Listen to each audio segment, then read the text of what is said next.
So the very first thing that I do when I'm looking to evaluate a deal, I get on Google Map. I take the address, I type it into Google Map. I want to look at the tax site. I want to see what the taxes are on the property. I want to see the legal description. I want to see who owns it. I want to see how many owners are on the tax site, because a lot of times there's multiple owners and you need two signatures if there's two people that own it, or it's a trust, who's the executor of the trust. There's a lot of different information that I gather, but when I'm going through the process of evaluating a property very quickly, this is what I do. I look at it on the map. I want to see where it is. I can click on Street View. I can see if there's a railroad track beside it. I can see if there's a commercial building behind it. And then I jump on the MLS and I see what can this property sell for. I start gathering data of what I can basically comp this property at. And the quickest way to get a ballpark to estimate repairs is just take the square footage, like let's say it's 1,000 square feet, and multiply it by $18 a foot.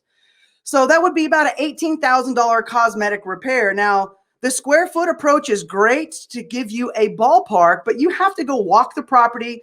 If you haven't done a lot of rehabs or you're not in construction, you need your general contractor there to be able to get their eyes on it and get a good scope of work, because there are a lot of aspects that can get away from you. And I say the big five, which is the roof, the foundation, the plumbing, the electrical, and I should change that to the big six, because windows is something that people overlook quite a bit, and windows can cost you several $1,000s. So the offer formula, which is kind of just a general ballpark, right? It's not the end all be all, but if you take 75%, multiply that by the after repaired value, let's just start with $100,000 just for quick round numbers. Let's say it's only going to cost $25,000 to repair the property. So if you take 100,000 times 75%, that is $75,000. And if it's $25,000 in repairs, your offer price is $50,000.